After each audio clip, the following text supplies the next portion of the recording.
Au nom du Père, du Fils et du Saint-Esprit, ainsi soit-il. Venez, Esprit Saint, remplissez le cœur. Envoyez votre Esprit, Seigneur, et se faire une création nouvelle. Prions. Ô Dieu qui avez daigné envoyer votre Esprit sur ce monde, donnez-nous par ce même Esprit de comprendre et d'aimer ce qui est bien, de jouir sans cesse et divine consolation. Par le même Jésus-Christ, notre Seigneur. Je vous salue Marie, pleine de grâce. Le Seigneur est avec vous, vous êtes bénie entre toutes les femmes, et Jésus, le fruit de vos entrailles, est béni. Sainte Marie, Mère de Dieu, priez pour nous pauvres pécheurs, maintenant et à l'heure de notre mort, ainsi soit-il. Nos saints anges gardiens, Priez sur nous. Saint Pédis, Saint Joseph, Saint Thomas d'Aquin, Saint Ignace de Loyola, au nom du Père, du Fils et du Saint-Esprit, ainsi soit-il.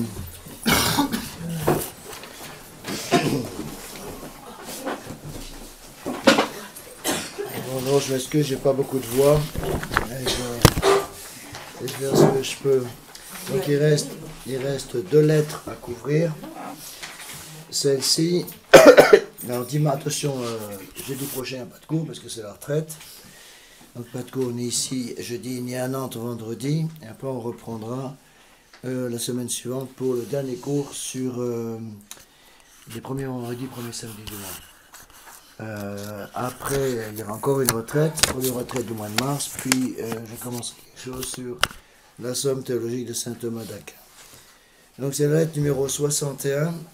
J'ai pris un titre un peu ronflant, nourriture biologique ou naturalisme. En fait, c'est chose d'assez important, c'est-à-dire l'influence du naturalisme sur les choses de tous les jours.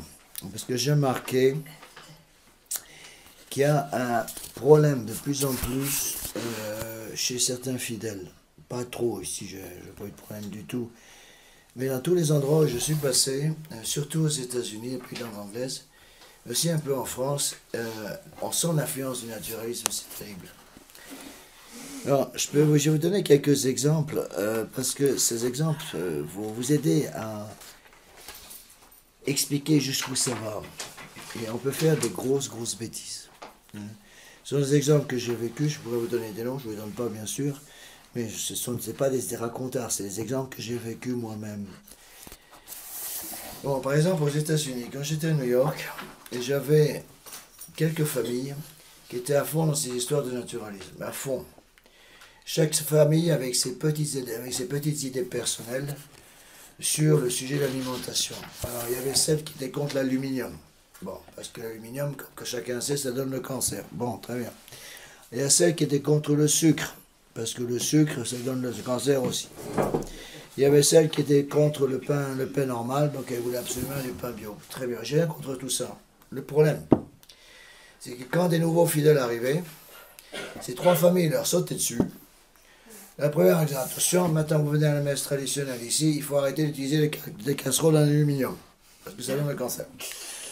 Sortez la chapelle, la deuxième famille leur sautait dessus. Attention, depuis que vous êtes catholique dans la tradition, plus question d'utiliser du sucre, maintenant c'est du miel. Ah bon. Après, la troisième famille a sorti, à l'arrivée de la voiture, leur sautait dessus. Résultat des courses, ils partaient en courant, on ne les voyait jamais. Et ça, c'était des choses extrêmement fréquentes. C'est pas une fois, 2 fois comme ça, c'était tout le temps. Encore une fois, c'est un peu délicat parce que dès que j'en parle, les gens comprennent de travers. Je dis pas que l'aluminium ne peut pas effectivement représenter un danger. Je ne dis pas que le sucre trop raffiné peut effectivement représenter un danger. Je dis qu'il faut quand même garder du bon sens. Autre exemple que je peux vous donner, ça c'est un exemple beaucoup plus grave. Quand j'étais au nord des États-Unis, encore une fois, je connais très bien les familles, donc je pourrais donner des noms si je voulais.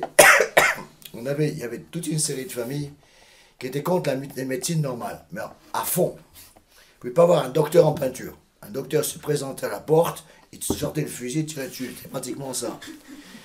Bon, alors eux, c'était uniquement des médecines parallèles. Ils étaient tellement opposés à la médecine, donc ils étaient opposés à tous les vaccins, ce que je peux comprendre. Parce que ça, effectivement, il y a des raisons beaucoup plus graves. Mais ils étaient tellement opposés aux médecins que pour rien au monde, ils auraient utilisé un médecin. On a eu un cas dans une paroisse dont je m'occupais, d'une maman qui attendait un enfant à la maison. C'est une mère de famille nombreuse. Elle avait déjà eu 7 ou 8 enfants, on attendait le 8e ou le 9e, je ne me rappelle plus. Et les parents, surtout le père, étaient farouchement opposés à toute forme de médecine. C'est normal. Donc, médecins, hôpitaux, etc. Les enfants étaient tous nés à la maison. Le 8e arrive. Le problème, c'est qu'il y avait un gros problème physique avec la maman. La maman a perdu le liquide amniotique beaucoup trop tôt, l'éclatement de la poche des os trop tôt. La maman est en train de mourir et le bébé aussi. Bon. Il y avait le papa qui était dans la pièce, il y avait quelques personnes amies de la famille qui étaient là, dont une personne qui était venue aider, qu'on connaissait bien. Le papa s'est farouchement opposé à envoyer sa épouse qui était en train de mourir à l'hôpital. Et les choses devenaient dramatiques. Et la personne qui était là pour aider, donc une mère de famille que je connaissais, qui était une mère de famille assez bien charpentée, le papa c'est un petit bonhomme. Bon, heureusement d'ailleurs. Quand elle a vu comment le tour des événements, elle a pris l'enfant dans ses bras, elle a pris la maman par la main et l'a mis dans sa voiture. Elle a poussé le papa qui n'était pas content du tout, elle a poussé comme ça sur le côté, elle a conduit l'enfant à l'hôpital, ils ont sauvé l'enfant et la maman.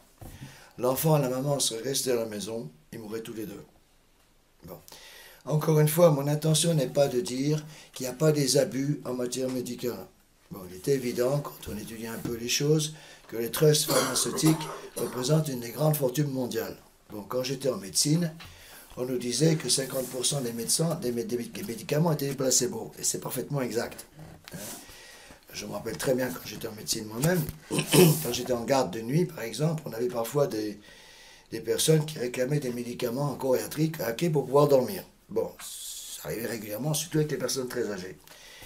Et pour des raisons médicales, le médecin avait interdit tout somnifère. Donc, ce qu'on faisait, quand on essayait d'expliquer à la dame d'abord, vous ne pouvez pas avoir de médicaments parce que le médecin l'a interdit. Bon. Alors, je veux un médicament pour dormir, sinon je ne dormirai pas. On prenait une gélule, on l'ouvrait en deux, on vidait le contenu de la gélule, on mettait les deux bouts de la gélule ensemble, on lui donnait avec un verre d'eau, à 30 secondes, elle dormait comme un ange. Bon. Des cas comme ça, il y en a plein en médecine. Bon. C'est vrai que la moitié des médicaments certainement sont des placebos. Bon, c'est ce qu'on dit, mais ce qu'on nous disait en médecine. Bon, il y a certainement des exagérations ou dans un sens ou dans l'autre. Bon. C'est pas parce que la moitié des médicaments sont des placebos, ça veut dire que tous les médicaments sont mauvais. Bon. C'est pas parce qu'il y a eu d'énormes abus dans les histoires de vaccination, surtout avec des vaccinations qui sont absolument pas nécessaires, qu'il faut pour autant jeter à la poubelle le principe de la vaccination par lui-même. Vous voyez, je pense qu'il faut, là encore une fois, garder du bon sens et surtout garder la charité. Et surtout, là j'insiste, ne pas excommunier les gens qui ont des idées différentes sur le sujet. Parce que dans beaucoup de chapelles, j'ai vu des histoires invraisemblables qui a amené des grosses disputes entre familles pour des histoires comme ça. Où vraiment les gens, je dirais pas les s'entretuer, mais presque, se traitaient de tous les noms parce que les personnes faisaient des choses comme ça. Bon. Je me rappelle par exemple une fois, encore un exemple que je peux vous donner, donc j'ai fini ma messe du soir, donc j'avais été une première messe à Albuquerque, dans l'État du Nouveau-Mexique, aux États-Unis, donc, et ensuite des États-Unis. Après, j'ai filé à l'aéroport, j'avais pris un avion pour aller à Denver, j'avais assuré ma messe à Denver, je ne me rappelle plus quelle heure étaient les messes. En début d'après-midi, on avait une messe à Denver, j'ai entendu les confessions, j'ai entendu la messe. Ensuite, quelqu'un me prenait en voiture, j'ai filé sur Fort Collins, à la frontière avec le Wyoming, donc au nord, pour assurer une messe à Fort Collins. Et ensuite, quelqu'un me ramenait en voiture jusqu'à Denver. J'ai juste le temps de sauter dans l'avion et rentrer sur Albuquerque. Je n'avais rien mangé depuis la veille au soir. Il était 7 h du soir, on rentre. À Denver, un petit peu en avant, j'ai dit aux gens, écoutez, arrêtez-vous, que je prenne quelque chose. Moi, j'ai encore rien mangé depuis hier soir. Je commence vraiment à avoir l'estomac étonnant. Bon, je m'arrête. Je dis, arrêtez-vous là, s'il vous plaît, je vais prendre, c'était un McDonald's. Donc, je dis, je vais prendre un hamburger rapido. Rapidement, je prends un hamburger, des chips, des frites, et je remonte dans la voiture. Qu'est-ce que j'ai pas entendu? Bon, je suis entièrement d'accord que c'est certainement pas de la bonne... C'est pas la bonne nourriture. Bon, mais... Quand il n'y a rien d'autre, j'étais bien content de mettre ça sous la dent. Bon, j'ai envie de dire aux gens, si vous ne voulez pas que je m'arrête pour prendre un hamburger, vous avez qu'à me préparer un sandwich en pensant que je n'ai pas mangé depuis la nuit au soir. Bon, il n'avait pas fait. Et non, mais j'ai entendu pendant des semaines et des semaines. C'était le péché mortel de l'abbé Lafitte. L'abbé Lafitte est allé chez un hamburger, vous n'en êtes pas compte. Un hamburger, c'est les francs-maçons, c'est les extraterrestres, c'est tout. Voilà. Et on finit par vraiment injurier les gens, les traiter de tous les noms pour des histoires comme ça. Bon, je suis d'accord avec vous que je ne vais pas vous conseiller d'aller prendre un hamburger. Bon, moi-même, j'ai essayé, quand je suis arrivé aux États-Unis, je connaissais rien, ces machins-là. J'ai essayé de vivre comme les Américains pendant un certain temps, à cause des... On n'arrêtait pas de bouger, on sautait d'un avion à un autre. À un moment, je prenais l'avion presque tous les jours. Au moins 5 fois par semaine. Et donc, j'essaie de vivre comme eux. Et ils vivent que de hamburgers, et puis ils prennent un bon peu de temps en temps. Je vais vite tomber malade. Bon, je vais vite tomber malade, j'ai arrêté. Bon, mais ce que je veux dire par là, c'est ce que j'essaye de faire comprendre, c'est qu'il y a d'abord un manquement à la charité grave. Parce que je pense qu'on peut avoir des idées personnelles sur le sujet et ça ne me gêne pas du tout. Bon, effectivement, on peut sérieusement s'interroger sur le degré d'empoisonnement fourni par cette nourriture complètement frelatée. Je suis entièrement d'accord avec vous. Cependant, en toute chose, charité gardée. Donc, la première chose très importante à dire. Deuxièmement, il faut faire extrêmement attention à la façon dont on éduque nos enfants sur le sujet, à cause des conséquences. Je voudrais un petit peu parler des conséquences, parce que les parents ne pensent absolument pas aux conséquences. Bon. Moi, quand j'ai été gamin, chez mes parents, qui m'ont bien éduqué sur le plan naturel, sur le naturel c'était zéro, mais sur le plan naturel c'était excellent. J'ai une très bonne éducation, je ne dirais pas catholique, mais une éducation naturelle très excellente. Mes parents étaient modernistes complètement, mais naturellement, nous ont très bien éduqués, les 4 garçons. Eh bien, à la maison, il n'était pas question de dire « j'aime pas ». Donc, j'ai été éduqué, quand on est invité chez quelqu'un, on mange ce qu'on nous donne, on dit que c'est très bon, même si c'était dégoûtant, on remercie et on s'en va avec un grand sourire. Voilà. C'est comme ça que j'ai été éduqué. Et pendant 40 ans de mission, ou 35 ans de mission, c'est ce que j'ai fait. Quand je suis invité chez les gens, même si c'est très mauvais, je dis c'était délicieux, madame. Bon. Et ce qui fait que si je suis invité, je retrouve le même plat. Bon, enfin c'est comme ça. Ils étaient très gentils, madame, c'était excellent, merci beaucoup. Et puis tout. Je dis jamais que c'est mauvais. C'est une question d'éducation. Au séminaire, Monseigneur Lefebvre, avec raison, insistait beaucoup là-dessus. Je pense qu'il avait parfaitement raison. Je me rappelle très bien, moi ça m'a énormément frappé quand j'étais au séminaire. Bon, j'étais à une époque où Monseigneur Lefebvre était très souvent là, donc j'ai bien connu Monseigneur Lefebvre, que j'étais ordonné encore dans les débuts, en 1979. J'ai jamais réussi à savoir ce que Monseigneur Lefebvre aimait ou n'aimait pas comme nourriture. Jamais. Jamais j'ai vu Monseigneur Lefebvre faire la moindre remarque sur la nourriture. Bon, parfois les séminaristes ne se gênaient pas. Monseigneur, jamais un mot. Quand il était invité à être quelque part, pareil. Bon, il nous a formés comme ça. Et à mon avis, il a raison. C'est très important pour un prêtre de ne pas se plaindre. Ça m'a énormément aidé pour la suite, parce que j'étais prêtre missionnaire pendant très longtemps, de longues années. Il est évident que dans certains pays de mission, on vous donne des choses à manger, il vaut mieux fermer les yeux avant de les manger. Bon, c'est absolument évident. Bon, eh ben, on fait un peu ce qu'on peut. Mais c'est sûr que y a des formes de nourriture qui ne correspondent pas du tout à nos estomacs européens. Bon. Je me rappelle très bien, par exemple, je vois tout à fait la scène. C'est à Colima, donc c'est sur la côte mexicaine, dans le sud du Mexique, sur la côte pacifique. Donc j'ai terminé une messe, c'était un dimanche soir, j'étais vraiment crevé. Et j'avais fini mes confessions à la messe, et je demande quelque chose à boire après la messe. Donc on me donne un verre d'eau, et j'étais assis en train de parler avec la famille. Je prends le verre d'eau comme ça, puis je regarde à la lumière, et je voyais dans le verre d'eau les petits verres petits verres translucides d'1 centimètre de long qui faisaient la java dans le verre d'eau.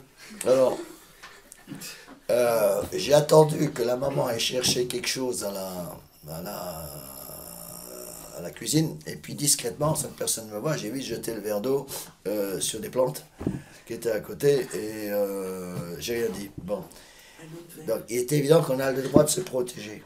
D'accord? Je me rappelle quand j'étais au Mexique, dans le sud du Mexique, du côté de Oaxaca, dans le sud de la frontière avec le Guatemala. Bon, tout est saupoudré de jalapeños, de piment, super fort. Un estomac français ne peut pas supporter ça. C'est impossible.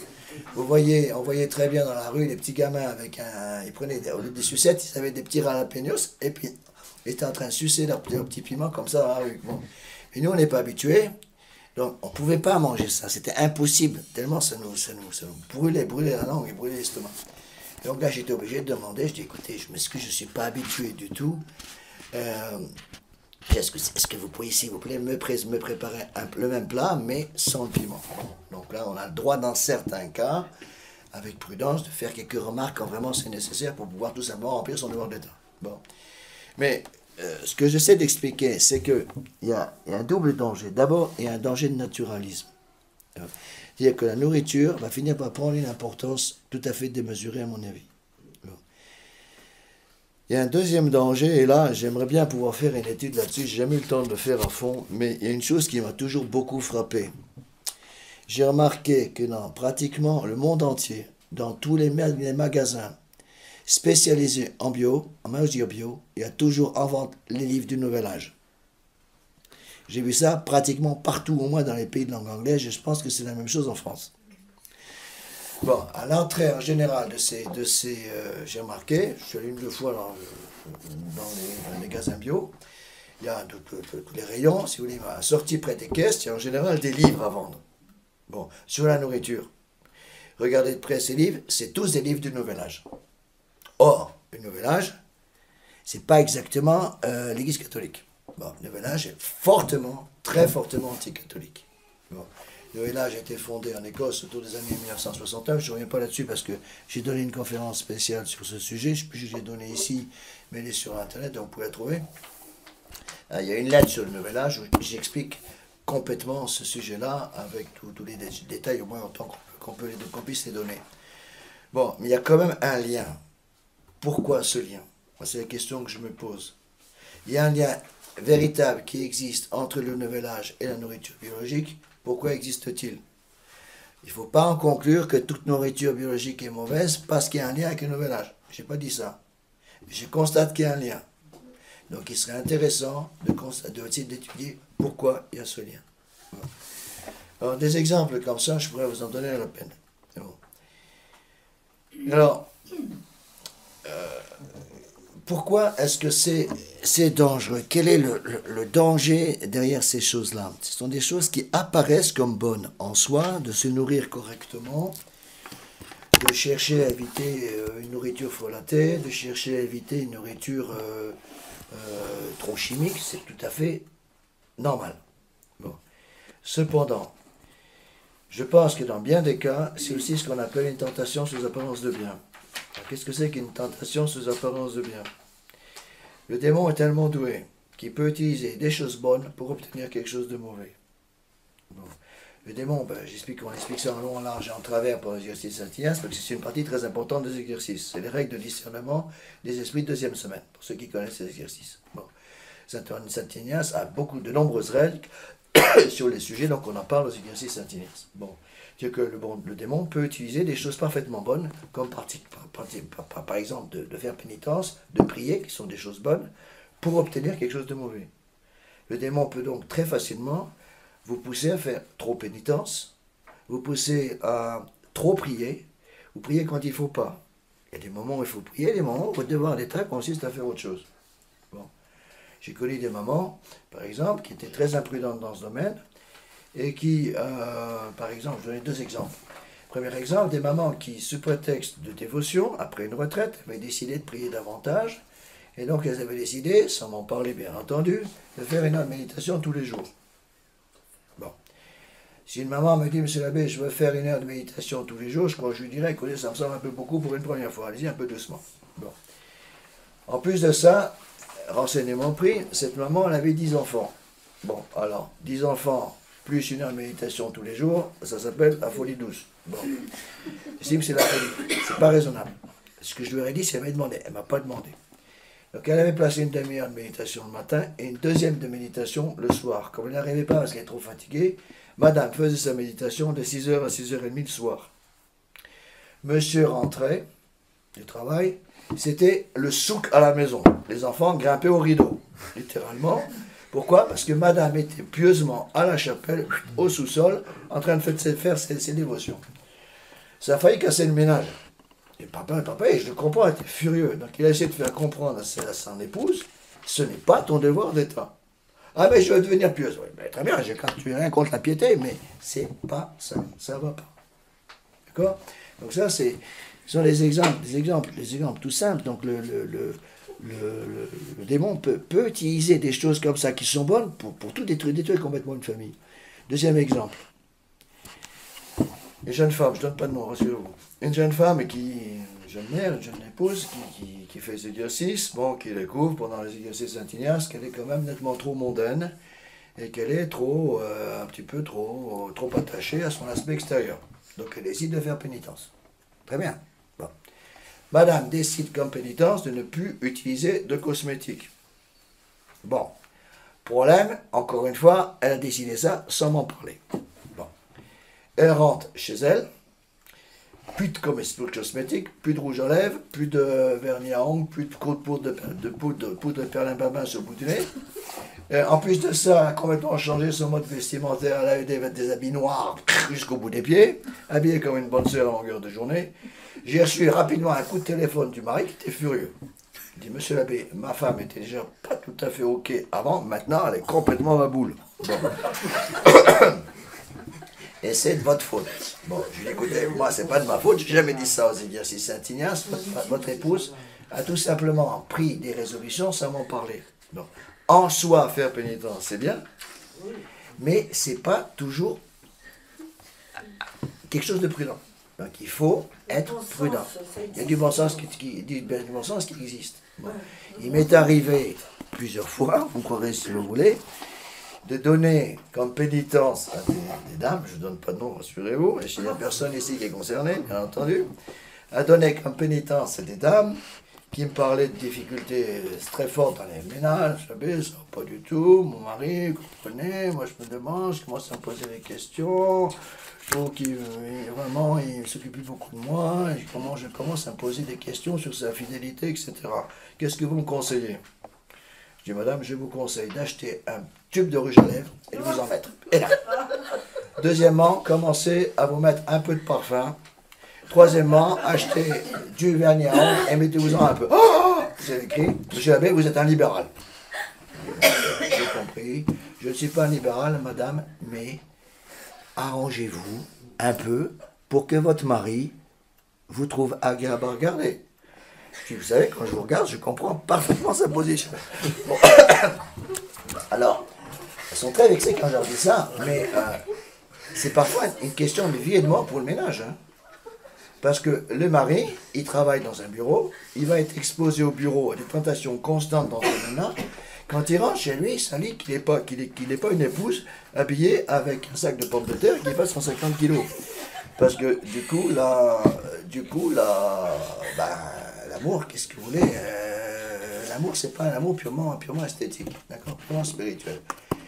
Oui, je donne ces exemples, ce ne sont pas des exemples dans l'air, c'est des exemples véritables. On a beaucoup de gens qui deviennent très imprudents. Bon, pas trop en pays en langue anglaise, c'était terrible. C'était terrible parce qu'il y avait une espèce de mode, qui est fausse d'ailleurs, mais qui existait surtout dans les pays de langue anglaise. Pour les jeunes filles de milieu traditionnel, il fallait pratiquement qu'elles soient en robe longue, tout le temps. Bon, j'ai rien contre ça, c'est d'ailleurs très beau. Mais il faut, encore une fois, garder une certaine mesure. Bon. Il y avait une mode qui était bonne, moi j'aimais bien, c'est que la plupart des jeunes filles dans les pays d'Angleterre, vous allez par exemple en Australie, c'était comme ça, aux États-Unis aussi, le Nouvelle-Zélande également, la plupart des jeunes filles catholiques, un peu convaincues, ont tout le temps, même dans le travail, elles ont des robes mi-mollées. Donc pas complètement longues, mais mi-mollées. Et toujours des robes de très bon goût d'ailleurs. Et elles sont habillées avec beaucoup de classe, j'aime beaucoup ça, je trouve ça rehausse la dignité de la femme, c'est très bon.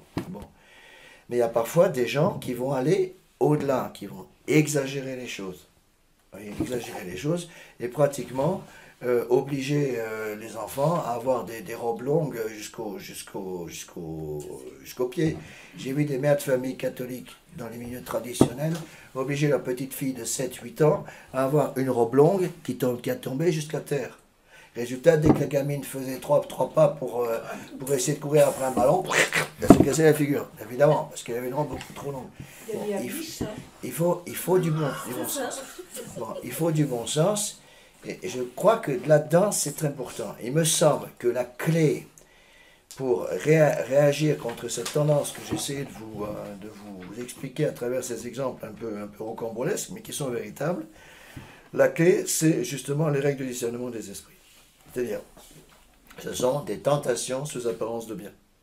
C'est-à-dire quoi? Le démon utilise des choses bonnes, comme la prière, comme la pénitence, pour obtenir un dérèglement à l'intérieur de la famille, une dispute importante entre le mari et la femme, justement pour tout. Bon. Ça, c'est valable pour tout. Par exemple, dans les familles chrétiennes, moi j'ai vu ça aussi dans des familles qui, par exemple, ont pratiqué pendant un certain temps des moyens contraceptifs illégaux, illégitimes, par exemple la pilule. Ils font une retraite, ils se convertissent complètement. Et après, la maman se croit obligée, pour pouvoir réparer un peu ses péchés passés, d'avoir un enfant tous les ans. Bon, très bien, admirable. Est-ce qu'il faut imiter? Pas forcément. Il faut voir au cas par cas. Bon, et il m'est arrivé d'expliquer à certaines mamans, attention, il y a des textes de Pie XII très clairs sur le sujet. Le pape Pie XII dit bien qu'il peut y avoir des circonstances qui obligent les parents à pratiquer une méthode naturelle de contrôle des naissances s'il y a une raison grave qu'il appelle une indication. Donc une indication hygiénique, une indication médicale et une indication économique et sociale. Bon, je vais en parler de ça parce que ce n'est pas le sujet de la conférence. Cependant, ça touche ce point-là ici. Et donc, encore une fois, il faut faire attention. J'ai connu des parents qui me disent, Monsieur l'abbé, Pie XII était un libéral. Or, Pie XII est un pape légitime. Son discours aux sages-femmes d'octobre 1951 touche la foi et les mœurs. Le pape, dans son enseignement magistériel ordinaire, extraordinaire, quand il parle sur la foi et les mœurs, avec intention d'obliger toute l'Église, qui est le cas du discours aux sages-femmes de 51, oblige sous peine de péché grave, parce qu'il est protégé par la faillibilité pontificale. Bon. J'ai connu des familles catholiques, et j'ai eu aux États-Unis notamment des sérieuses difficultés avec des familles qui prétendaient qu'on n'avait pas le droit de suivre ces textes de Pie XII. Bon. Même chose, tentation sous apparence de bien. On veut être plus royaliste que le roi. Résultat, il y a eu des éclatements de famille épouvantables. Éclatements de famille épouvantables parce que les papas obligeaient les épouses à avoir un enfant tous les ans, puis au bout d'un certain temps, la maman ne pouvait plus et c'était une catastrophe. Bon. Alors, c'est ce qu'on appelle une tentation sous apparence de bien. Je pense que c'est ce qu'il faut aller chercher pour comprendre ces difficultés-là. C'est-à-dire que le naturalisme, donc c'est une tentation, c'est une espèce de panthéisme en fait. Qu'est-ce que c'est que le panthéisme? Le panthéisme, c'est l'adoration de la créature. Le panthéisme est une hérésie extrêmement ancienne, puisque ce sont des hérésies qui remontent au tout premier siècle de l'Église. Vous avez déjà des hérésies du panthéisme, par exemple dans le manichéisme. Saint Augustin a combattu énormément le manichéisme. Vous avez une union entre le manichéisme et le panthéisme. Le panthéisme, c'est d'adorer la créature. Bon, aujourd'hui, dans le monde moderne, on a un plein panthéisme. Les gens adorent le monde moderne, adorent le sport, adorent les corps humains, adorent la musique, adorent leur ordinateur, adorent leur voiture. La créature devient au niveau du créateur, la créature devient tout simplement un Dieu. Bon. Alors, le naturalisme, si vous voulez, touche au panthéisme. Qu'est-ce que c'est que le naturalisme, philosophiquement parlant? Le naturalisme, c'est quelqu'un, en quelque sorte, qui veut s'arrêter au niveau naturel et qui refuse de passer au niveau surnaturel.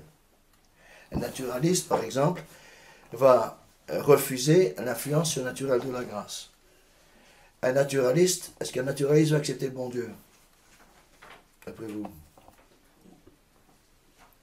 Il va dire que tout est... Oui, il va croire en un Dieu. Il va croire en un Dieu créateur, un Dieu, un grand architecte de l'univers. Voilà. Ça, c'est le Dieu de Baba ou le Dieu des Américains. Bon. In God we trust. En Dieu, nous faisons confiance, mais c'est un Dieu purement naturel.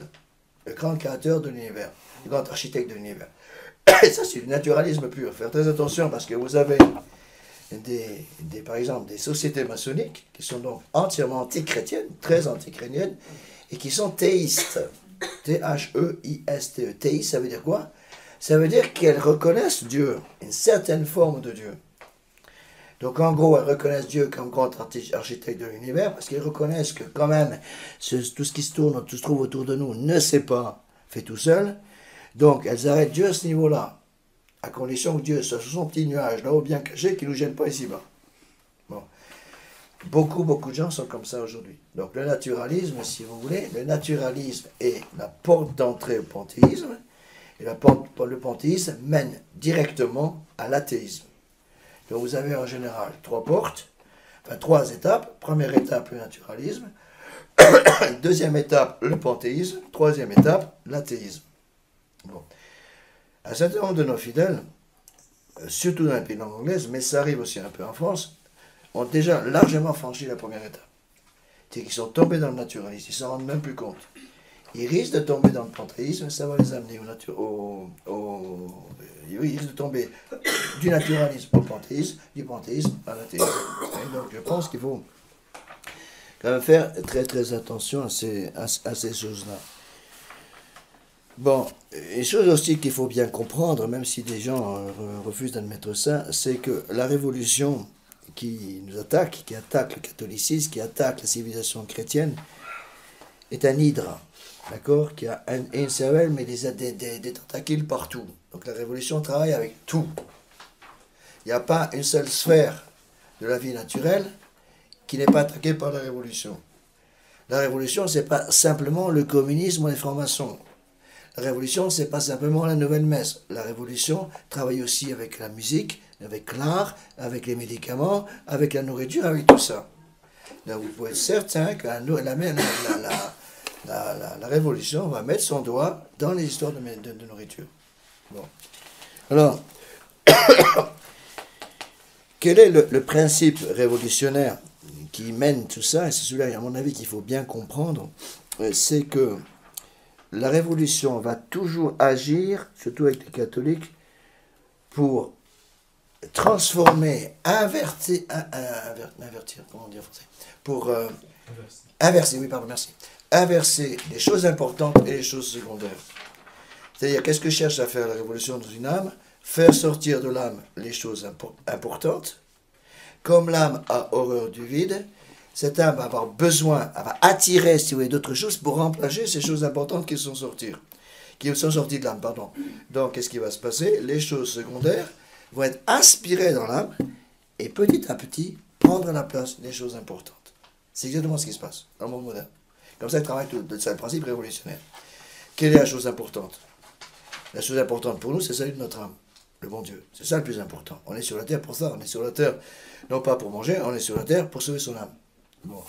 Donc, le démon sait très bien, et la révolution sait très bien, qu'une âme ne peut pas rester vide, c'est impossible. Donc, on va d'abord essayer de faire sortir ces choses-là et remplacer, si vous voulez, combler l'âme avec toute une série, un fatras de choses secondaires. De telle façon qu'il n'y ait plus de place pour les choses principales. Et nous, moi je le constate tous les jours quand je prêche ces exercices à des non-catholiques, une des premières choses qu'il faut faire, c'est remettre de l'ordre dans l'âme. Parce que les âmes de la plupart des gens, surtout non-catholiques qui viennent faire les exercices ici, il y en a pas mal, sont souvent des gens de bonne foi, mais qui ont l'âme qui est absolument envahie par des choses secondaires. Pas forcément des mauvaises choses d'ailleurs, mais des choses qui sont secondaires par rapport aux choses principales. Donc qu'est-ce qu'il faut faire? Il faut d'abord expliquer qu'il y a une hiérarchie des valeurs à respecter. Bon, hiérarchie des valeurs à respecter, faire sortir les choses secondaires pour les remplacer par les choses importantes. Ça, c'est le principe et fondement. C'est pour ça que Saint Ignace commence ses exercices avec le principe et fondement, qui est la méditation la plus importante des retraites. L'homme a été créé pour louer, honorer, servir Dieu sur la terre. D'où il suit qu'il a le droit d'utiliser toutes les créatures, c'est-à-dire toutes les choses secondaires, autant que ces créatures l'aident à atteindre la fin pour laquelle il a été créé, mais qu'il doit, si ces créatures sont pour lui un obstacle, couper avec ces créatures. Et ensuite, immédiatement, la fameuse phrase de notre Seigneur, si ton œil, si ton pied, si ta main sont pour toi des occasions de péché, tu coupes, tu jettes, parce qu'il vaut mieux rentrer au ciel avec un œil, un bras et un pied, plutôt que de tomber en enfer avec 2 yeux, 2 pieds et 2 bras. Bon. Ça, c'est très important à comprendre. C'est exactement ce qui se passe là. Donc. Alors, le naturalisme en tant que tel, alors, une tendance naturaliste peut ne pas être en soi très dangereuse au départ. Mais c'est qu'on explique ainsi. Bon. C'est l'histoire de l'angle. Vous prenez un angle aigu très petit. D'accord? De droites qui sont presque parallèles, avec un angle aigu très fin entre les deux lignes droites. Au début, l'angle est très petit et la distance entre les deux lignes est très petite. Mais si vous attendez, au bout d'un moment, cet angle va, par la force des choses, la distance entre les deux lignes ici va finir par s'augmenter et peut devenir considérable. Donc des petits détails au début peuvent entraîner des catastrophes dans les âmes. Et le démon le sait. Bon, le démon le sait, surtout quand il travaille avec des catholiques. Et saint Ignace explique bien avec raison dans le livre des exercices que les tentations sous apparence de diable ne sont pas des tentations pour les païens. Ce sont des tentations pour les bons catholiques. Les païens n'ont pas besoin de prendre des tentations sous apparence de bien. Ils utilisent directement le mal. Parce que les païens sont attirés par le mal.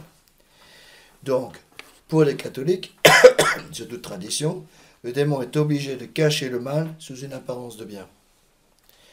Il peut même cacher le mal sous des choses qui sont bonnes. Je vais vous donner comme exemple la prière ou la pénitence. J'ai connu des gens, j'ai connu des cas, plusieurs cas de personnes qui ont été extrêmement imprudentes dans les pénitences. Elles en faisaient beaucoup trop. Bon. C'est pour ça que les vies de saints peuvent être très dangereuses, dans certains cas. Bon, des gens pas équilibrés. Je connais des personnes pas très équilibrées qui lisent des vies de saints et qui vont ne garder des vies de saints que les excès des vies de saints.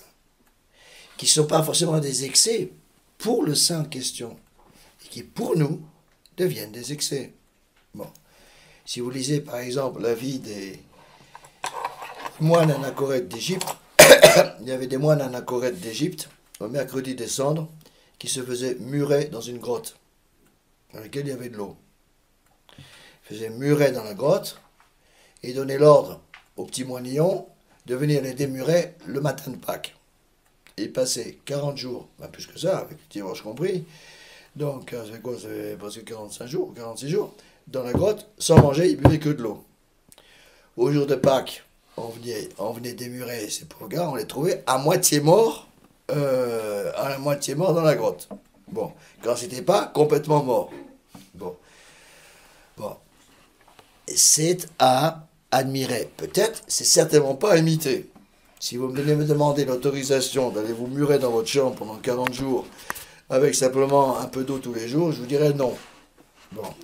C'est pas parce que Saint-Simon Stylites a passé 30 ans au sommet d'une colonne de 7 mètres, dans 1 mètre carré au sommet d'une colonne par tous les temps, que ça veut dire qu'il faut construire dans votre jardin une colonne de 7 mètres et d'aller vous mettre là-haut pour faire pénitence jusqu'à la fin de vos jours. Bon. Encore une fois, il faut du bon sens. Vous voyez, c'est pour ça que certains livres peuvent être très dangereux. Même des bons livres. Je vais sans doute vous choquer, mais un livre qui a fait beaucoup de dégâts sur certaines âmes, c'est l'histoire d'une âme de Sainte Thérèse de l'Enfant Jésus. Parce que, moi j'ai vu ça je ne sais pas combien de fois, des jeunes filles disaient ça, ah, la petite voix d'enfant, c'est tout mignon, c'est tout rose, c'est tout facile. Je rentre au Carmel, j'ai une vocation carmélitaine. Tu parles. Elle rentrait au Carmel, il y a 15 jours. Au bout de 15 jours, elle était en train de pleurer comme des madeleines parce qu'elle voulait ressortir. Pourquoi? Parce qu'elles n'avaient rien compris à ce que c'était que la petite voix d'enfance. La petite voix d'enfance, c'est quoi? C'est d'abord la croix. Et quand on sait lire l'histoire d'une âme entre les lignes, Sainte Thérèse de l'Enfant Jésus explique très bien toutes les souffrances qu'elle a eues, des souffrances terribles. Seulement, quand on lit mal entre les lignes, on peut comprendre le contraire. On a l'impression que c'est plus que la petite voix toute rose, l'autre rose de Sainte Thérèse. Et on entend parler de ça dans la longueur de journée. La petite voix d'enfance, la petite voix d'enfance, la petite voix d'enfance. La petite voix d'enfance, c'est en fait la voix de la croix. D'accord? Donc il faut faire très attention à ces choses-là. Ce que j'essaie d'expliquer là, c'est que beaucoup trop de gens ne voient pas le piège, rentrent dans ces opinions naturalistes et finissent par manquer gravement, par exemple, à la charité. Moi, j'estime qu'une famille, par exemple, qui excommunie une autre famille sous prétexte que la famille prend du sucre raffiné au petit déjeuner ou prend du sucre roux, j'estime qu'il y a un défaut, un péché grave contre la charité. Bon, certaines familles qui excommunient d'autres personnes sous prétexte que madame fait la cuisine avec des casseroles en aluminium, j'estime aussi que c'est des péchés graves contre la charité. Hein. Donc, une certaine forme de naturalisme comme ça peut amener à des fautes graves contre la charité. Donc, le démon va commencer à travailler les petites choses, c'est les débuts de l'angle aigu entre les deux lignes, et au bout d'un certain temps, si on ne fait pas attention, ça va présenter des catastrophes énormes dans les familles. Encore une fois, on a moins de problèmes en France, mais il y a des problèmes comme ça énormes dans les pays de langue anglaise. Donc, je vous donnerai d'autres exemples plus tard. Alors j'ai mis ici quelques remarques préliminaires. Prenez la lettre numéro 61, page 1, donc je vais vous donner quelques notes là. Alors, je tiens encore une fois à préciser les choses, parce que demain je redonne la même conférence à Nantes, je vais me faire écharper par une famille que je connais bien, que j'aime bien, mais qui est dans la notion biologique jusqu'au bout de la racine des cheveux. Bon. Alors il faut dire qu'il avait la vie d'être un grand libéral. Bon. Et encore une fois, c'est pour ça que j'ai mis la première note. Lettre 61, page 1, la colonne de gauche. Parmi les familles très attachées à la nourriture biologique, nombreuses sont celles qui sont exemplaires dans leur foi catholique. Point. D'accord? Deuxième remarque. En soi, on est libre de préférer la nourriture biologique à celle souvent frelatée que l'on trouve dans les supermarchés modernes. Cependant, la prudence et le bon sens doivent intervenir pour éviter des excès dangereux pour les âmes. Troisièmement, et ça c'est une remarque qui me semble très importante, les gens modernes sont en général beaucoup trop préoccupés par ce qu'ils mangent. Naturellement, il est évident que certaines personnes doivent suivre un régime alimentaire spécial pour des raisons médicales. Bon. Je vais donner un autre exemple. Bon, celui-là, je ne l'ai pas oublié. On avait un groupe de Canadiens. J'ai rien contre les Canadiens, ils sont très gentils. Bon, alors, ce groupe-là, ils sont venus faire des exercices à Richfield. Bon. Ils étaient dans des histoires de nourriture biologique jusqu'à la pointe de la racine des cheveux. Alors, ils sont arrivés. Alors, on avait un bon cuisinier, un cuisinier français qui faisait une excellente cuisine, je vous assure. Parce que c'est bonne que celle des Marie-Jeanne ici. Bon, mais, donc, ils arrivent avec leur eau pour boire. Parce qu'ils partaient du principe que toute eau qui circule dans une canalisation qui n'est pas en cuivre ou je ne sais pas trop quoi, prend la contamination par le plomb et donc ça donne le cancer. Donc ils arrivaient avec leur eau à boire. Bon. Ils sont arrivés avec leurs fruits, parce que nos fruits, bien entendu, étaient achetés sur le marché, donc il y avait des pesticides dessus. Alors il fallait des fruits biologiques sans pesticides. Ils sont arrivés avec leur pain. Parce que notre pain, pourtant que c'est du pain fait maison par le boulanger, par notre cuisinier, n'était pas assez bon parce que la farine utilisée n'était pas une farine biologique qu'on n'est pas. Ils rentraient dans la cuisine, ils envahissaient toute la cuisine, ils ouvraient tous les frigos, mettaient tout ça dans les frigos, rendant le cuisinier complètement fou. Et c'était une catastrophe. Et j'ai dû leur dire, écoutez, je serai vous, je ne prendrai pas une douche dans la maison parce que je crois que les canalisations qui amènent l'eau à la douche sont en plomb. Il y a certainement des émanations, vous allez attraper le cancer en prenant une douche dans la maison. Bon, on a dû leur... Hein? Pour la retraite, ouais. On a dû leur interdire des ateliers de retraite. Bon. Vous voyez, où ça en est arrivé? Parce qu'ils rendaient la vie impossible dans la maison. À tel point que le cuisinier est venu me voir, en me disant, monsieur l'abbé, c'est eux ou moi. Et je comprends. C'est-à-dire, ou ils partent, ou je m'en vais. Bon. J'ai dû expliquer à ces gens-là, écoutez, c'est une question de politesse élémentaire. On n'a pas l'intention de vous donner du poison, on essaie de faire attention à bien vous nourrir, et quand vous arrivez dans une maison étrangère, vous suivez les règles de la maison. Moi, j'étais missionnaire pendant 30 ans, 35 ans, et bien, quand j'arrivais dans un pays, je suivais les règles du pays. Bon. Et bien, des règles qui étaient peut-être un peu bizarres pour nous. J'étais aux îles Fidji, par exemple, il est impensable de rentrer aux îles Fidji avec les chaussures dans la maison. Bon. Parce que c'est la règle, aux îles Fidji, on laisse les chaussures à la porte. Sauf les personnages importants, donc moi, je pouvais garder les chaussures. Bon. Parce que j'étais prête. Bon. Mais c'était la règle. Bon. Il y a des règles toutes simples qu'il faut suivre. Ça vous plaît pas. Par exemple, dans certains, surtout dans les îles du Pacifique, il n'est pas question de toucher la tête d'un enfant avec sa main. Parce que c'est considéré comme un geste tout à fait déplacé. Parce que la tête, c'est le symbole de l'intelligence. Vous voyez? Et donc, c'est un geste qui ne se fait pas. On ne met jamais ses pieds comme ça, allongés, sous une table, en direction d'une personne. Parce que ça porte mauvais sort. Vous voyez? Des choses comme ça. Bon, on aime ou on n'aime pas. Enfin, quand on arrive dans un pays, moi, la première chose que je faisais, quand j'étais obligé d'aller missionner dans un pays comme ça, quand je suis arrivé au Fidji, par exemple, c'était quand même des îles du Pacifique, c'est quand même, bon, c'est pas ça le croix du monde, enfin bon, c'est autre chose. Bon, j'avais pris un petit bouquin, tout simplement, un petit bouquin qui se vend dans toutes les maisons d'édition, sur les coutumes, les us et coutumes du pays. Bon, c'est toujours utile, à savoir. Pour ne pas choquer les gens, faire un peu attention. Bon, on lit les petits bouquins rapidement pour connaître un peu les caractères des gens, etc. Il y a des choses qui ne se font pas dans certains pays. Bon. Il faut aussi se préparer sur le plan alimentaire à un certain nombre d'ingurgitations qui ne sont pas toujours des plus faciles. Bon. Je ne sais plus dans quel pays, c'était en Thaïlande ou. C'est pas en Thaïlande, mais un des pays de l'Asie du Sud-Est, je ne sais plus, c'est peut-être le Cambodge ou le Laos, je ne sais plus. Cadeau de bienvenue pour les gens importants. Heureusement, moi, je ne sais pas, c'est important, ils n'ont pas fait le coup. Mais quand vous arriviez, ils vous présentaient 2 vases. Deux verres, plutôt 2 verres comme ça, 2 bols. Dans un bol, il y avait du sel. Non, dans un bol, pardon. C'est ça, il y avait du sel. Dans l'autre bol, il y avait de l'eau. Et dans l'eau, un petit poisson rouge qui nageait, vivant. Il fallait attraper le poisson rouge par la queue. Le poisson rouge, il gigote au bout de votre doigt. Le plonger dans le sel et le gober. C'était considéré comme un mets de roi exclusivement pour les gens très importants. Donc, il n'était pas question de passer à côté de ça. Bon.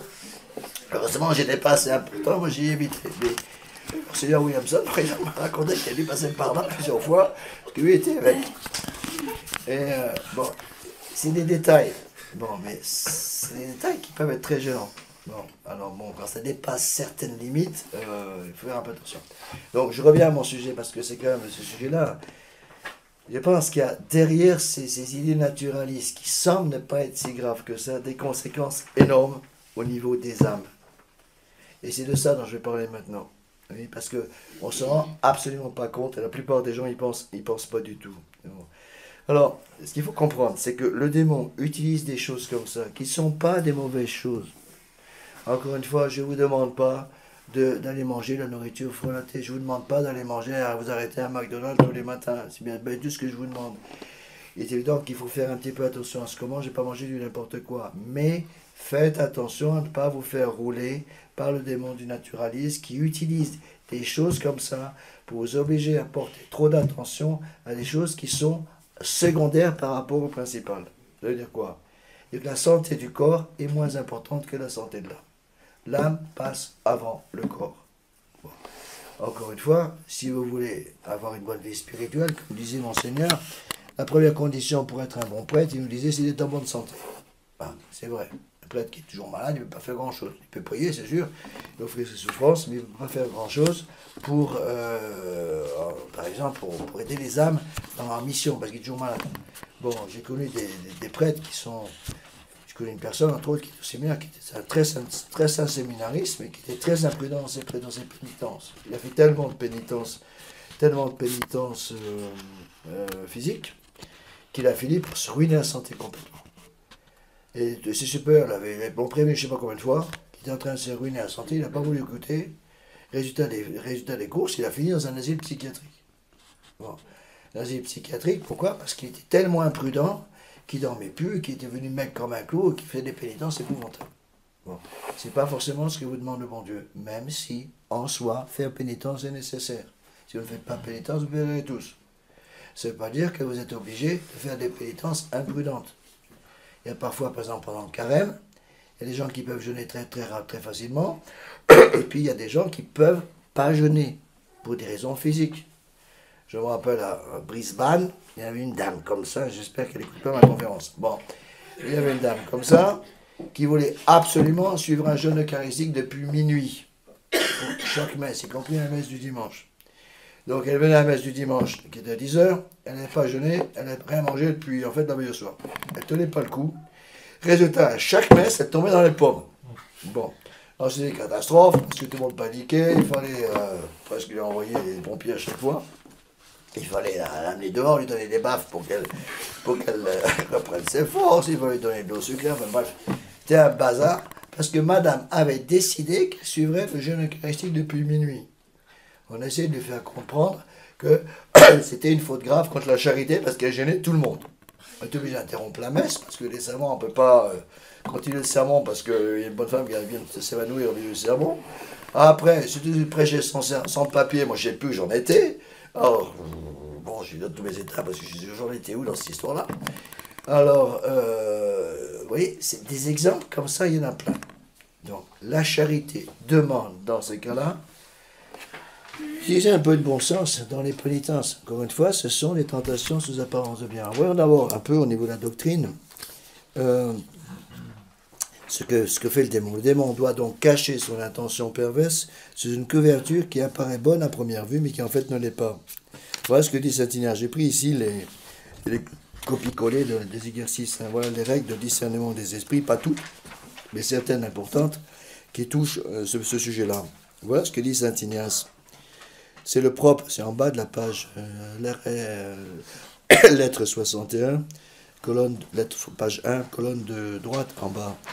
C'est le propre de l'ange mauvais, le démon, lorsqu'il se transforme en ange de lumière, d'entrer d'abord dans les sentiments de l'âme pieuse et de finir par lui inspirer les siens propres. Ainsi, il commence par suggérer à cette âme des pensées bonnes et saintes, par exemple de faire pénitence, de prier davantage, conforme à ses dispositions vertueuses. Mais bientôt, peu à peu, il tâche de la tirer dans ses pièges secrets et de la faire consentir à ses coupables desseins. Bon. Deuxième règle. Nous devons, page 2 en haut.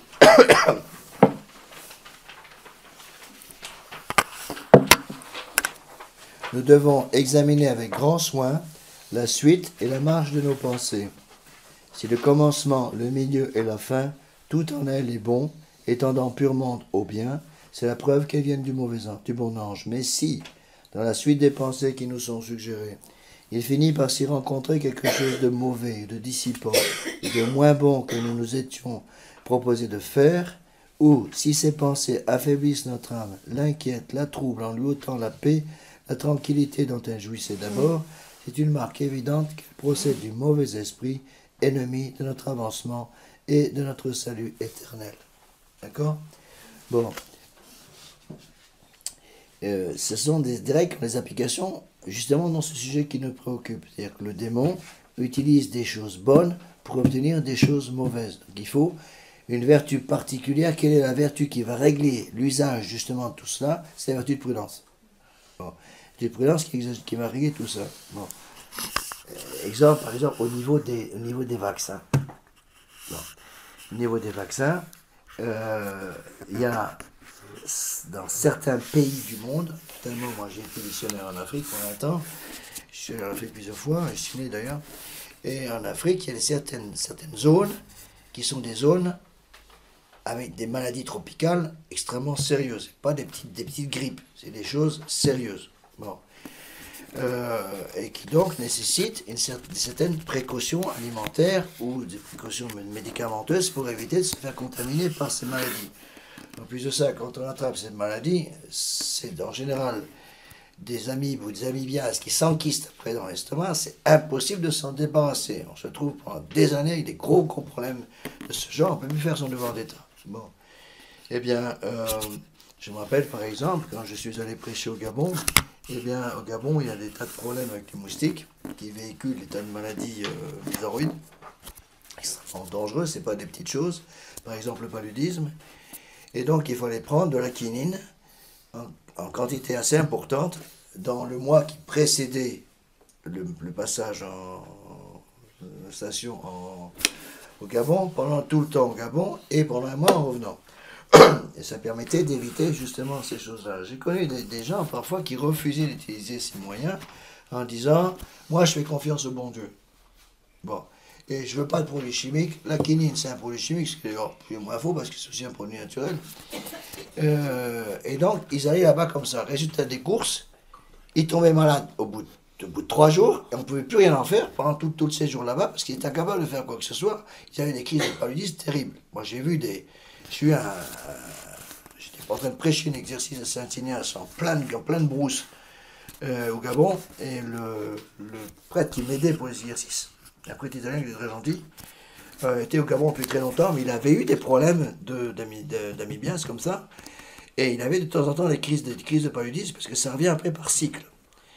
Et en pleine retraite, il a eu une crise de paludisme. C'est impressionnant. Hein. Dégoulinant de sueur, de se déshydratant en vitesse grand V. J'ai dû courir, envoyer quelqu'un, courir puis en brousse, il n'y a rien, pas de téléphone au coin de la rue. Il fallu un petit village moyen, trouver absolument un téléphone pour pouvoir appeler la maison de Libreville, qu'ils envoient quelqu'un tout de suite pour récupérer leur prêtre s'ils ne voulaient pas le perdre. Bon, et non, il vit tout de suite à l'hôpital de Libreville, bon, l'hôpital militaire. Bon, ce sont des exemples, vous voyez, donc il faut faire attention à ces choses-là. Alors, j'ai mis ici une petite note, page 2, ce n'est pas toujours un péché d'éviter les médecins à certaines vaccinations, mais par exemple, ce serait certainement un péché grave de présomption que de refuser de se faire vacciner dans le cas d'une épidémie grave ou de refuser tout traitement médical qui pourrait soigner une maladie mortelle. Quoi qu'il en soit, ce serait un péché contre la charité que de condamner avec véhémence tous ceux qui ne pèseront pas comme vous dans ce domaine. J'ai connu des tas de fidèles qui ont quitté la chapelle de Richville à cause d'une famille qui était impossible dans ce domaine. Je les ai mis à la porte plusieurs fois, ils n'ont jamais voulu partir. Quand je ne pouvais pas décemment appeler la police contre eux, j'ai dû les supporter. Ils m'ont fait un dégât énorme, parce qu'ils tombaient sur le dos de tous les nouveaux paroissiens. Avec des histoires comme ça, c'est pour les histoires de sucre, les histoires d'aluminium, les histoires de vaccins. Résultat des courses, à chaque fois qu'une nouvelle famille venait, ils sautaient dessus, et puis la famille se partait en courant, en disant, ils sont complètement fous, c'est une secte.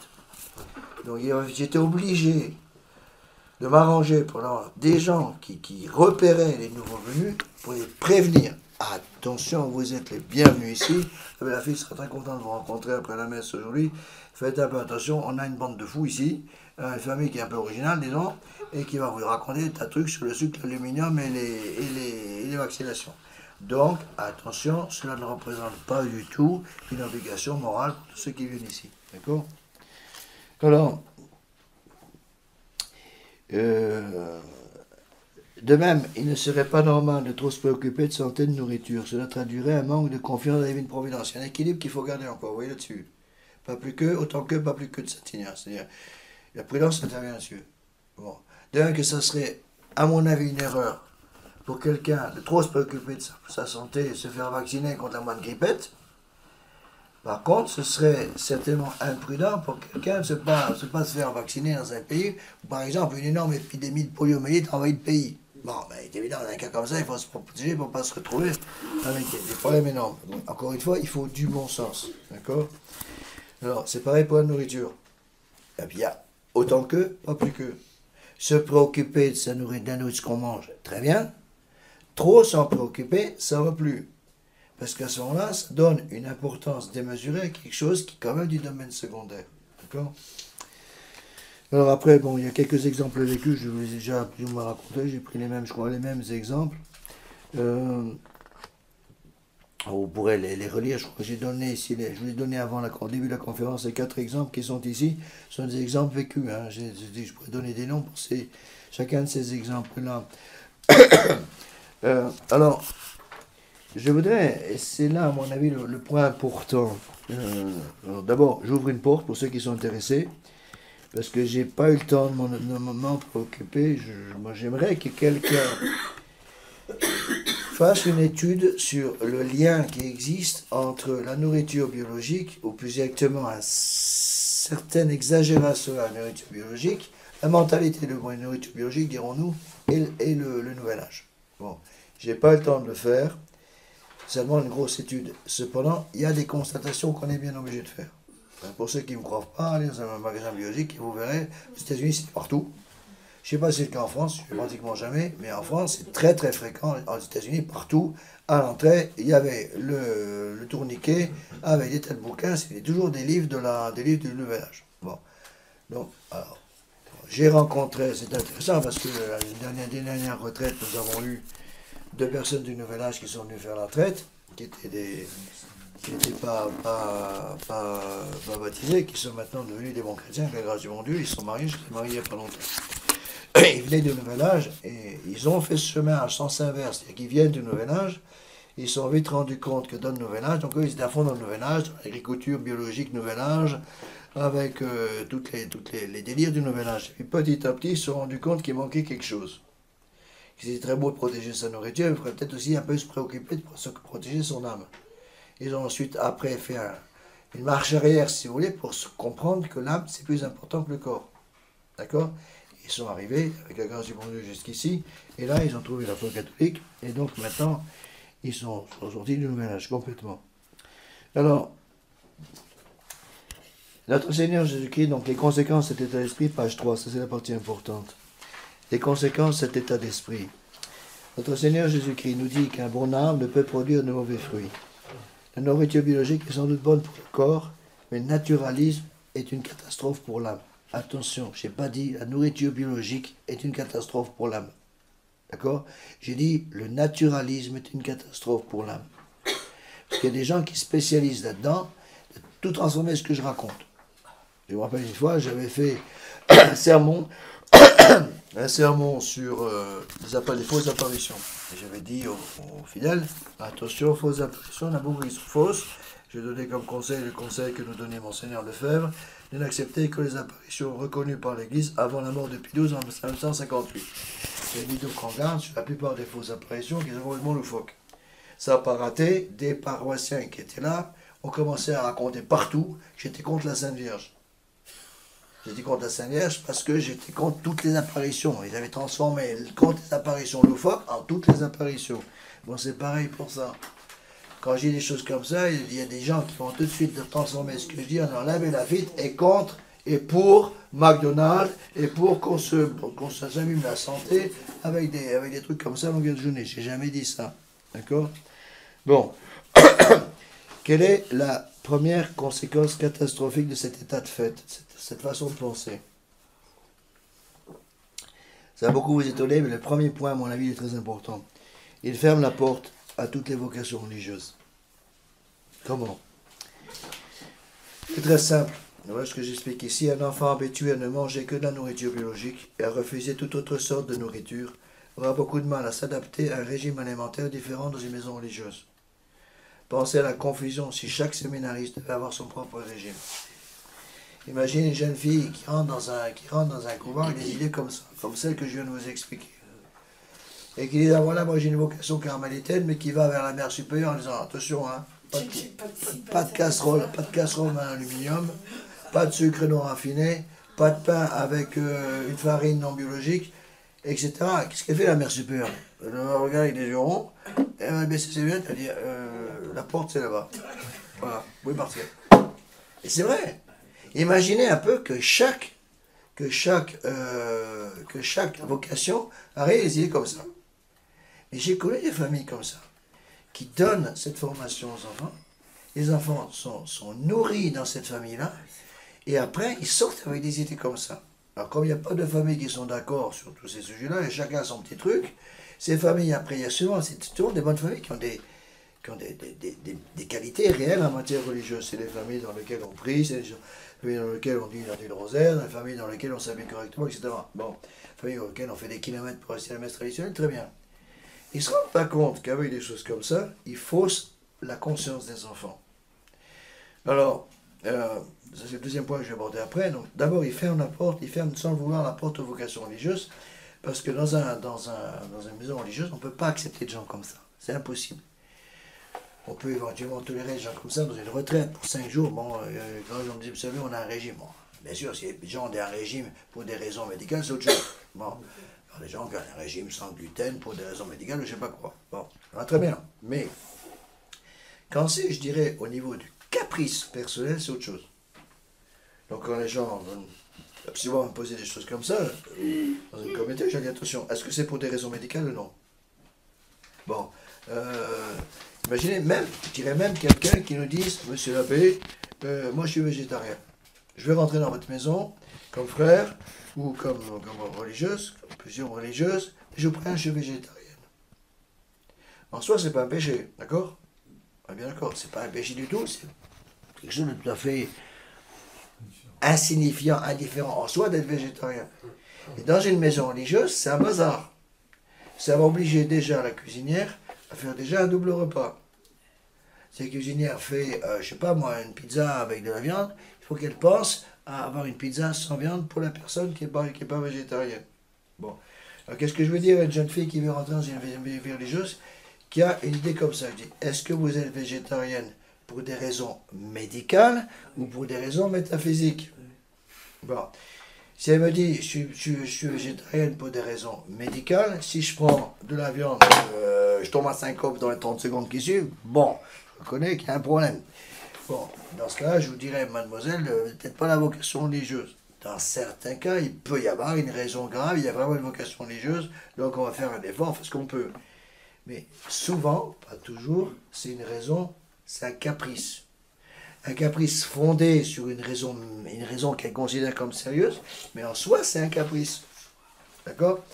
C'est un caprice dans le sens que madame, ou mademoiselle, à cause de la formation qu'elle a reçue en famille, a jamais mangé de viande, et donc elle ne peut pas manger. J'ai rien contre les gens qui sont végétariens, encore une fois. Je ne suis pas du tout opposé à ça, non, vous comprenez pas mal. Mais ce que j'explique, c'est que, sans le vouloir, des parents qui, pour des raisons de convenance personnelle, des raisons de conviction personnelle, élèvent leurs enfants, même simplement dans quelque chose d'assez courant, comme de ne pas manger de viande, ils se rendent par compte qu'ils vont déjà, s'il y a une vocation dans leur famille, limiter énormément les possibilités de réponse à une vocation de ce genre. Je ne sais pas si vous comprenez ce que je veux dire.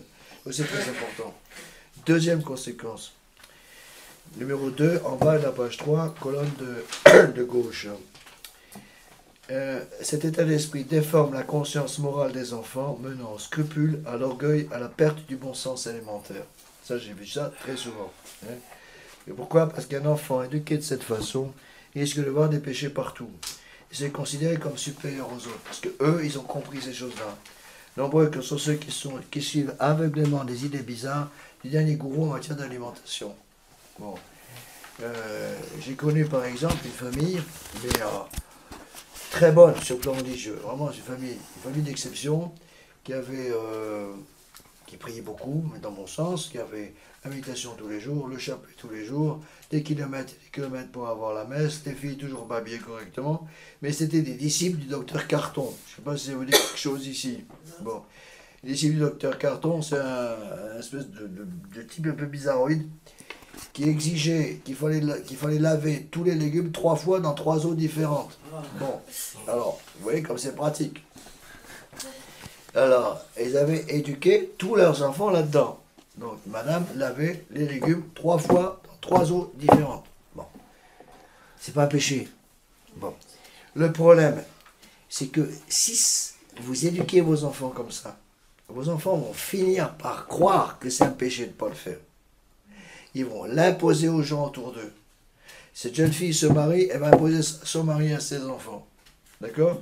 Et on va fausser la conscience morale des enfants en leur faisant croire que ces choses deviennent des choses très importantes alors que ce sont des détails. Ce n'est pas un péché de ne pas laver ses légumes dans 3 eaux différentes.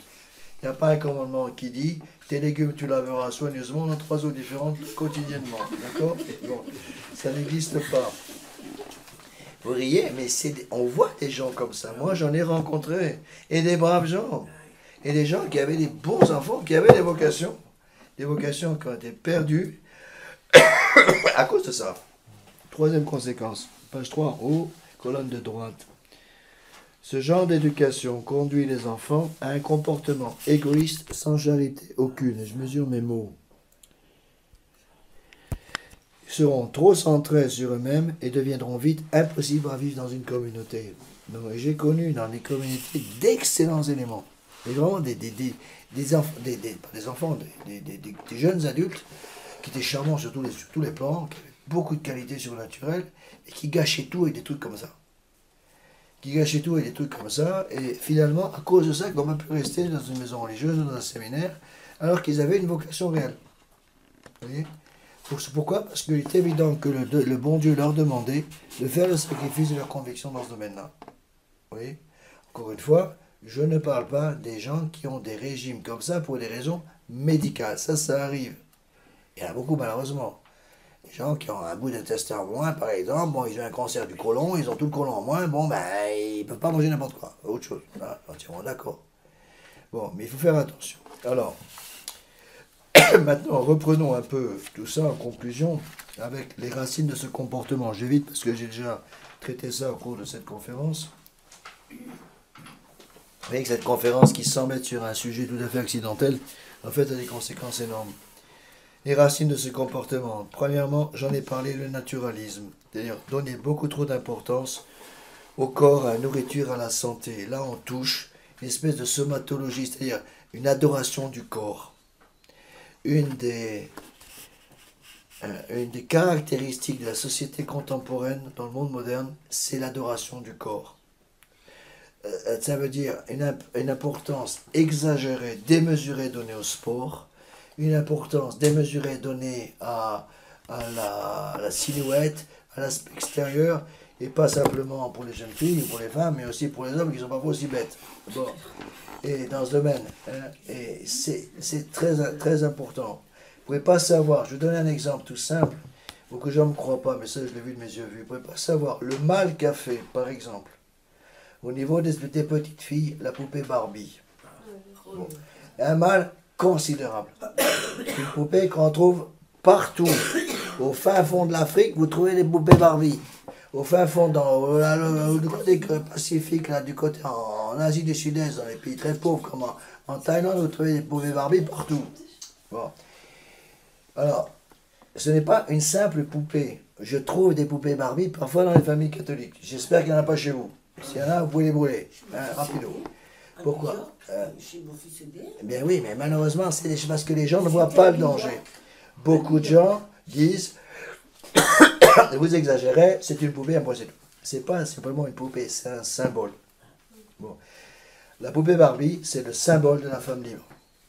Exactement de la femme libérée. Comme le jean. Le jean pour une femme, c'est le symbole du MLF. Le MLF, Mouvement de Libération de la Femme, a pris comme symbole le jean. Bon. Tout ça pour transformer la mentalité des femmes et leur faire croire qu'elles sont égales aux hommes et qu'il n'y a pas de différence entre les hommes et les femmes. Résultat des courses, on a complètement détruit la féminité des jeunes filles et des trucs comme ça. Bon, là c'est un peu pareil. Oui, donc il faut faire extrêmement attention à ça. La poupée Barbie n'est pas simplement une simple poupée, c'est tout un symbole. C'est le symbole, si vous voulez, de la femme qui ne devient qu'un objet sexuel. C'est tout. Si vous voulez, la poupée Barbie va transformer dans l'âme de la petite fille la notion de féminité en notion de sexualité. La jeune fille, au lieu d'être féminine, va devenir sexiste. Un mot horrible, un mot que je n'aime pas utiliser, mais j'en ai pas d'autre à vous proposer. Vous comprenez bien ce que je veux dire? Et ça, c'est des choses qui transforment complètement les mentalités. Bon. Ça veut dire qu'une jeune fille qui est féminine peut aller au ciel relativement facilement. Une jeune fille qui devient un objet d'attrait, si vous voulez, pour l'homme à cause de sa façon de se comporter, son comportement extérieur, sa façon de s'habiller, sa silhouette qu'elle veut absolument se donner, ça peut avoir des conséquences énormes pour son salut et pour le salut des autres. Donc, ce n'est pas des détails. Bon.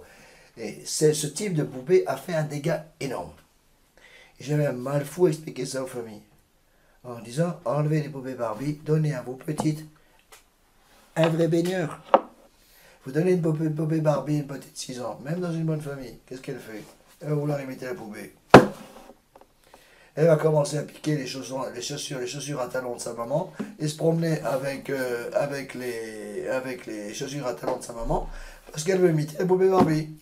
Elle va commencer à vouloir s'habiller comme la poupée Barbie. Au contraire, vous donnez à cette même petite fille de 6 ans un petit baigneur, tout simplement. Qu'est-ce qu'elle fait? Elle va commencer à bercer le baigneur, à l'habiller, le déshabiller, lui donner à manger. Elle apprend son rôle de mère de famille. C'est capital, c'est pas des détails du tout, contrairement à ce que pensent beaucoup de gens. Quand j'expliquais ces choses-là, j'ai eu l'état d'ennuyer à certains endroits, parce que les gens me disent, vous voyez des péchés partout. Mais c'est pas ça, c'est du bon sens. du bon sens élémentaire, vous voyez. Donc, ce ne sont pas des détails du tout. Hein. Donc, ces sujets deviennent le centre de tout, à la manière d'une obsession, d'une idée fixe. On en arrive à un véritable culte d'adoration idolâtrique du corps, à la limite du panthéisme. Et on voit ce qui se passe actuellement. Hein. On voit très bien, par exemple, avec les publicités, où on pousse, par exemple, les jeunes filles littéralement à se laisser mourir de faim parce qu'il faut qu'elles aient une tête de guêpe. Bon. Vous voyez, c'est un détail, mais c'est un détail qui change complètement les mentalités. Après, au lieu de pousser les hommes, si vous voulez, à voir dans la jeune fille la beauté de leur âme, on pousse l'homme à ne voir dans la jeune fille que son corps. Et donc, en agissant ainsi, qu'est-ce qui se passe? On a trouvé un pagaille au niveau moral dans tous les organismes, et l'organisme féminin et l'organisme masculin. D'accord? Donc, c'est pas un détail. Deuxième racine de ce comportement, un manque de prudence et de sagesse. C'est une tentation s'apparence de bien, j'ai déjà expliqué. La nature ayant horreur du vide, le démon pousse les catholiques à utiliser leur énergie pour des choses d'importance secondaire, pour qu'ils n'aient plus le temps de se préoccuper des choses vraiment importantes. Sauver les bébés phoques devient plus impératif que de sauver son âme. Vous voyez? Et ça, c'est très fréquent aussi dans les milieux de jeunes. Troisièmement, connexion qu'une nouvel âge. J'ai expliqué. Connexion existante entre le mouvement maçonnique Nouvel Âge et le commerce de la nourriture biologique est évident. On trouve souvent les livres, on peut même dire partout, les livres du Nouvel Âge dans les magasins vendant des produits biologiques. Il est fortement à craindre que le petit doigt du démon soit quelque part derrière cette connexion. Il est important que les catholiques de la tradition soient aussi vus comme étant des gens équilibrés, prenant le temps de prier, de travailler, de manger, de se détendre zainement. Ne donnons pas l'impression que nous sommes une sorte de secte pratiquant un culte étrange et bizarre. Alors, voyons un petit peu maintenant la conclusion. Donc je crois que dans ce domaine, il y a deux choses à utiliser. D'abord le don de prudence, la vertu de prudence et le don de sagesse. D'ailleurs, qui travaillent ensemble. Qu'est-ce qui illumine la prudence et la sagesse? Il y a une question de sagesse qui doit intervenir. Je vous donne un exemple. J'ai pris un exemple un peu fort, mais pour aider les gens à comprendre. L'exemple d'un prêtre connu, un cas comme ça dans la fraternité une fois.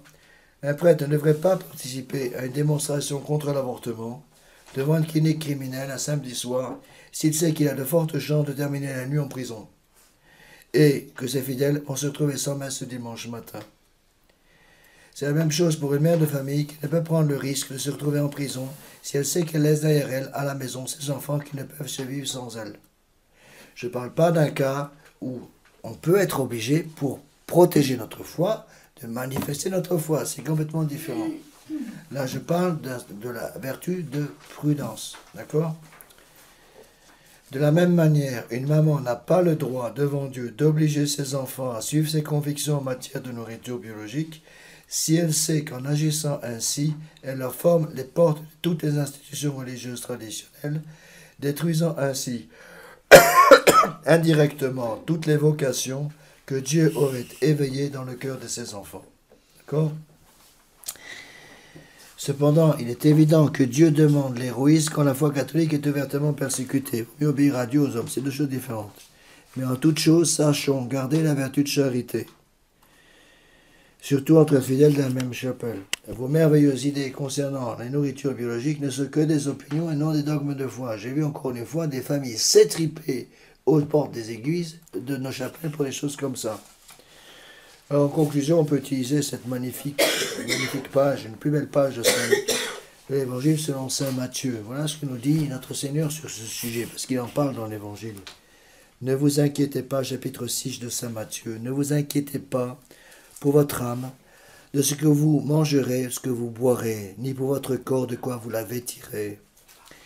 L'âme n'est-elle pas plus que la nourriture et le corps plus que le vêtement? Regardez les oiseaux du ciel qui ne sèment ni ne moissonnent, et n'amassent rien dans les greniers, votre Père céleste les nourrit. Ne valez-vous pas beaucoup plus qu'eux? Qui de vous, à force de soucis, pourrait ajouter une seule coudée à la longueur de sa vie? Et pourquoi vous inquiétez-vous pour le vêtement? Observez les lys des champs comme ils croissent, ils ne peinent ni ne filent. Or, je vous dis que Salomon, même dans toute sa gloire, n'était pas vêtu comme l'un d'eux. Si donc Dieu revêt ainsi l'herbe des champs, qui est aujourd'hui et demain sera jetée au four, ne le fera-t-il pas bien plus pour vous, gens de peu de foi? Ne vous mettez pas donc en peine, disant, que mangerons-nous, ou que boirons-nous, ou de quoi nous vêtirons-nous? C'est de tout cela en effet que les païens sont en quête, car votre Père céleste sait que vous avez besoin de tout cela. Cherchez donc premièrement le royaume de Dieu et sa justice, et tout cela vous sera donné par surcroît. C'est une page magnifique de Saint Matthieu. Et on peut dire qu'en conclusion, vous voyez que c'est, contrairement à ce qu'on croit, un sujet important. C'est un détail, je dirais, mais qui a des conséquences énormes. Vous voyez, donc surtout au niveau, rappelez-vous, les points importants, c'est les conséquences au niveau des vocations, les conséquences énormes au niveau de la formation de la conscience de l'enfant. Un des devoirs des parents, c'est aussi de former la conscience des enfants. C'est-à-dire apprendre aux enfants à savoir distinguer entre les choses importantes et les choses secondaires, entre les choses qui sont péchés graves et les choses qui sont péchés véniels, et ne pas faire de nos enfants ou des libéraux ou des scrupuleux. Il faut garder un équilibre. D'accord? Et donc là, il y a tout un travail d'éducation qui me semble important à faire. Alors, je pense qu'il faut faire un petit peu attention à ça. J'ai connu des familles, par exemple, c'est comme ça qu'on se rend compte qu'il y a un problème d'ailleurs. J'ai connu une famille dans laquelle, par exemple, les parents ne lisent que des choses sur la nourriture. Que ça. Que des choses sur la nourriture. Pratiquement, il n'y a que ce genre de littérature à la maison. Partout. On trouve partout dans la maison. Depuis l'étape de séjour jusqu'aux toilettes, on trouve partout ces livres, ces revues sur la nourriture saine, la nourriture biologique et tous ces trucs-là. Encore une fois, je n'ai pas l'intention de dire que ce n'est pas forcément important de faire attention à ce qu'on mange. Je suis entièrement d'accord. Ce que j'essaie de mettre, le point que j'essaie de pousser, c'est de vous mettre en garde sur une déformation de la conscience. On considère que des choses importantes deviennent secondaires, mais on considère aussi que des choses secondaires deviennent importantes. Vous voyez, à ce moment-là, on détruit complètement la conscience des enfants.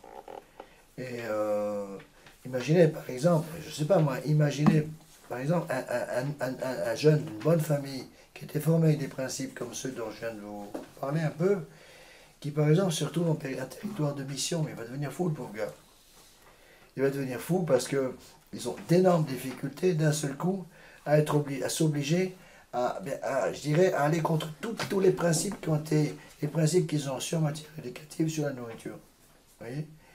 Et presque, à la limite, moi j'avais vu des enfants élevés dans ces familles, mais il y avait une espèce d'orgueil incroyable formé par les parents qui allaient faire de leurs enfants des monstres d'orgueil parce que les parents, en gros, disaient à leurs enfants, on est les meilleurs, on est les seuls à avoir compris ces choses-là, tous les autres c'est des imbéciles. Tous les autres, ils mangent du n'importe quoi. Nous, chez nous, on fait attention. On ne mange que la nourriture biologique. On mange que la nourriture non frelatée. On mange que du pain de farine biologique. On mange jamais de sucre raffiné, etc. Et du coup, l'enfant, formé comme ça, va avoir une espèce de mépris pour tous les autres. Et ça, c'est grave. Parce que ça entraîne un orgueil invraisemblable. Moi, j'ai vu des gamins faire des réflexions aux prêtres, par exemple, faire des réflexions, parce que je prenais, je sais pas, encore une fois, parce que je m'étais arrêté pour prendre un sandwich quelque part, parce que je ne m'arrête pas, parce que je n'ai pas mangé depuis pratiquement 24 heures. 24 heures, vous voyez. Et les gamins se permettaient dans la famille de faire la voiture, par exemple, de faire des remarques en disant, mais monsieur l'abbé, vous ne vous rendez pas compte, prendre un sandwich, mais c'est la farine frelatée, c'est grave, c'est dangereux, il ne faut pas faire ça, c'est un péché. Ah non, vous voyez. Encore une fois, je crois qu'il y a un devoir grave de la part des parents de former la conscience de leurs enfants. On finit par une prière.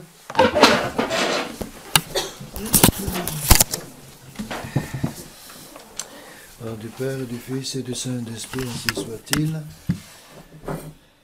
Je vous salue Marie, pleine de grâce, le Seigneur est avec vous. Vous êtes bénie entre toutes les femmes, et Jésus, le fruit de vos entrailles, est béni. Sainte Marie, Mère de Dieu, priez pour nous pauvres pécheurs, maintenant et à l'heure de notre mort, ainsi soit. Nos saints anges gardiens, Veillez sur nous. Saint Pédis, Priez au nom pour du nous. Père, du Fils, du Saint-Esprit, ainsi soit-il. Alors je vous rappelle que donc jeudi prochain, pas de cours à cause de la retraite. On prend dans 15 jours.